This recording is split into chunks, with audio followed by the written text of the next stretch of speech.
I really hope you didn't fall for that FOMC pump last night. I kind of told you that no matter what happens at FOMC, the markets are going to be reversed. And now you can see that Bitcoin's actually giving back the gains. We touched 87,480. We're back at 85,000. If you look at altcoins, also giving up their gains. Look at ETH, back at 1,980. Solana back at $130. The NASDAQ also gave back about 1% of its gains from yesterday. And that's because Trump is a man with a plan and he's going to carry on executing according to his plan. And that's why I said to you, I don't think it's a time to buy. And I'm going to reiterate today that it's not the time to buy, and I'm going to show you exactly why.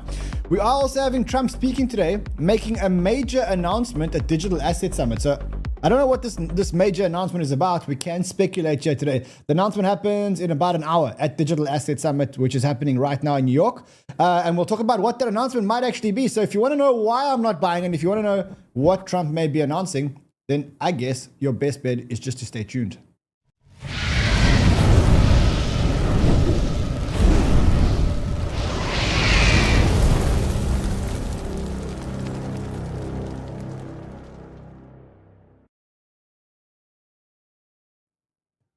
That FOMC yesterday was it was a bit of a nothing burger, but with the, I mean, it actually wasn't a nothing burger. It's like a burger with a little bit of lettuce. That's it.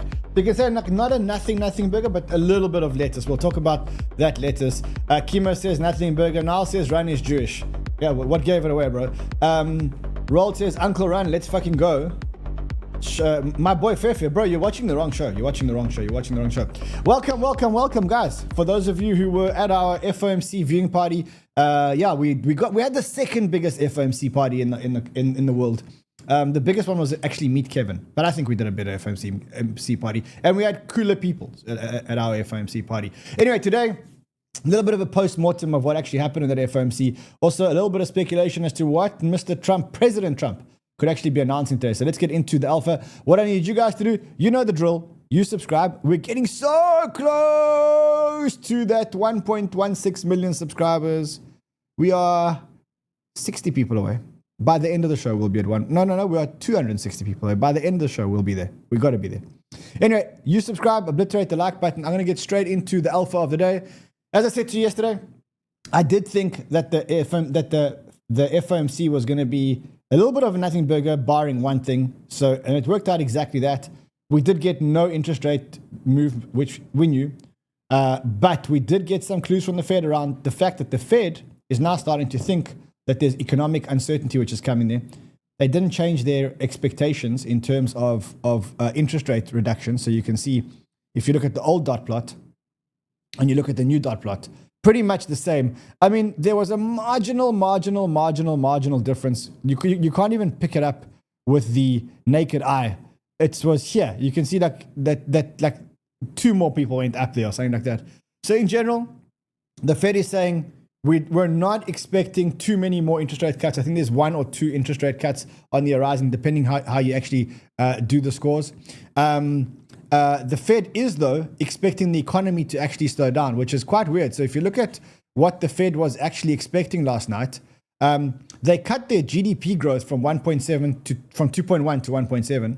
Then they raised their unemployment forecast. So they're talking about more unemployment, less growth, and they are also increasing the inflation. That's not good. When you get inflation going up and you get jobs going up and you get growth going down, that's not so good. People are talking about stagflation, which is that's a big swear words. That's a big swear word. Someone says, yeah, Sheldon is long on a lot of positions. Your thoughts? I think he's crazy. But I mean, Sheldon must be Sheldon. The main thing that we got out of the FOMC yesterday was exactly what I forecast before the FOMC. Remember, I came on and I said, look, there's one thing that they're going to do, and that's they're going to reduce QT, right? Remember, I said yesterday, I did a whole show and I said, they're going to reduce quantitative tightening. And the reason why they're going to do it is actually not because they believe that the economy requires it, but they're worried about the US Treasury general account, which is starting to deplete itself. And at some point, it's going to have to refill itself, right? Right now, there's about $550, $600 billion in that account. There was $800 billion in that account. And then the Fed started to spend that money. And the reason why the Fed started to spend that money is because they can't borrow any more money because they've reached the US debt ceiling. And so now, what they're doing is they're spending the Treasury general account. But when they get to consensus about increasing the debt ceiling, what they're going to do is they're going to have to refill that account. And there's going to be a $1 trillion, $800 billion shortfall, and they're going to suck money out of the economy. That is a major, major, major risk for when that happens. So just so you know, like, imagine that the Fed is going to suck $1 trillion out of the market at some point. $1 trillion. No, it's not the Fed, but they're going to suck $1 trillion to fill up the Treasury is going to suck $1 trillion out of the market at some point when they reach the debt ceiling limit. So we've got to pay attention to that in the future, but we'll worry about that much more in the future. And so what they did last night was they started to cut they cut the rate at which they're doing quantitative tightening from 25 to 5 billion. Okay, but the problem is that they still the committee will maintain the monthly redemption cap on agency debt and agency mortgage-backed securities at 35 billion. So they are cutting, as Dennis says, they are cutting from 25 to 5, which is a big cut. Problem is, there's still another 35 billion in mortgage-backed securities, which they're going to carry on cutting. So all they're doing is they pausing, not even, Powell used the word pausing. He didn't say stopping. He said pausing. They pausing this cutting, this quantitative tightening, just for a little bit, so that they forecasting that in probably August or September, $1 trillion is going to be taken out of the market, and they don't want to choke the markets. And that's why they're doing it.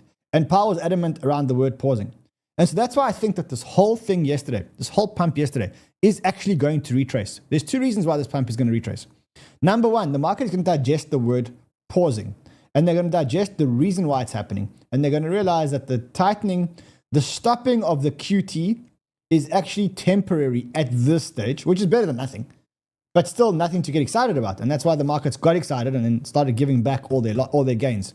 Not only the stock markets, but not only the crypto markets, but stock markets also, you can see down. We started yesterday at 19,775 on the NQ, and now we're at 19,801.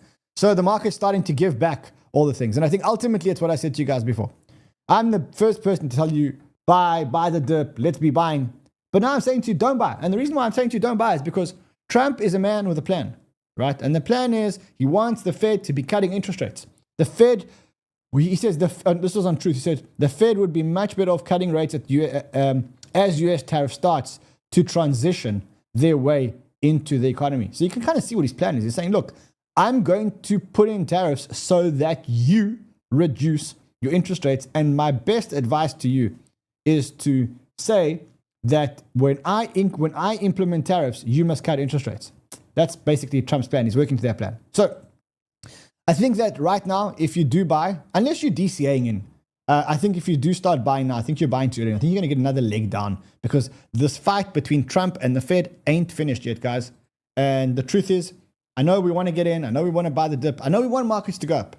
But sometimes you just got to sit on your hands and you got to be patient. This is one of those times where I'm telling you, you know me, I'm the one who keeps telling you, buy. And I'm saying to you, just sit on your hands and be patient. You know why? Because I didn't understand what never bet against the Fed actually meant, right? Like, I got to be honest, when I came into crypto, I was here because of the technology. I was here because I really like crypto. And I wasn't here for like macro information, right?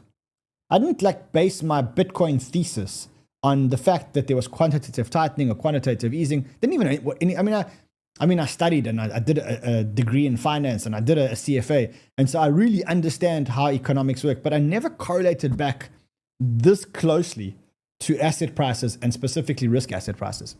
And then, you know, when I messed up during COVID, and when I say when I messed up during COVID, I was bullish. I was bearish right through COVID. And the reason why I was bearish is I was like, you know, the world's never going to be the same. And I missed a lot of the COVID pump. Obviously, I had a lot of money. I had a lot of money invested, but I could have made a lot more money, right? And the reason why I said is you just got to follow what the Fed basically says. You know, if the Fed cuts, if the Fed tightens, this is what happens. This is here in November. This is when the Fed actually started tightening. And this is here is where the Fed actually started loosening. And right now, what the Fed is telling you, we're not doing anything. We're slightly pausing quantitative tightening, and we're not doing anything. If the Fed's telling you they're not doing anything, it means that you shouldn't be doing anything. That's the problem. And what I think is going to happen is to try and force their hand, Trump is going to push for one more leg down. And when Trump pushes for that one more leg down, if you're buying, I think you're going to get caught out. So that's why right now I'm not buying. And I know it doesn't make for the most entertaining YouTube, but I mean, You know, the truth is, you got to tell people exactly what you're doing. So that is what I think is happening when it comes to the economy and to macro. And I think all these gains, I mean, I think we're gonna hover sideways 80, 85, 81, 82 until we get one more leg down. That one more leg down is going to do all the damage. And then I think Powell is going to actually respond. Anyway, let's go on to better things, other things. So we do have the Digital Asset Summit, which is happening in New York right now. I'm hearing amazing, amazing things, spoken to a lot of people that have been there. Apparently the who's who is there. It's been absolutely, absolutely amazing. And turns out that Trump is actually making an announcement in about an hour. He's always later, but in about an hour. I think it's a pre-record. Initially it came out and people were talking that there's scoop. I'm being told there's a big announcement and plans. The next steps in the crypto policy is coming imminently out of Blockworks DS. So what could this be? I mean, like, it's such a big, big, big event. What could this actually be? What could Trump possibly, why would Trump want to go and speak at Digital Asset Summit in New York? Unless he had something to speak about it. I've kind of racked my brain. What could Trump possibly be speaking about? And the only thing I can actually think of, maybe he's going to say that he's going to buy more Bitcoin. In other words, if they look at the executive order was just to keep Bitcoin, but maybe somehow they've come up with a plan, or he's going to task them with finding a way to buy more Bitcoin. Otherwise, I really can't see anything that Trump would say at this point that would actually pump markets. I guess we'll find out in about an hour. I won't be live, but I think you can follow me on Twitter at CryptoManRun. As 𝗘𝗵𝗕 says here, this would be the first major update since March 6th when the National Crypto Reserve was established. Rumors that President Trump may be making a significant change to his strategy. I think it's a positive change because you don't go to a crypto conference to break bad news, right? Like, you don't like, hey bros, I want to, at a crypto conference where we're all like into crypto, I want to announce to you that that's like going into a church and like talking about the devil or something like that. You can't do shit like that. Like, when you go to church, you got to talk about positive things, right? Same thing. When you go to a conference of crypto, you got to read the room, bro. And that's exactly what I think Trump's going to do. So, if you want to know what's going to happen, follow me on Twitter. I'll be there at CryptoManRun. Otherwise, I shall see you guys again tomorrow, short and sweet. Why did you cut me out like that, bro? See you guys again tomorrow. Until then, don't trade, my friends.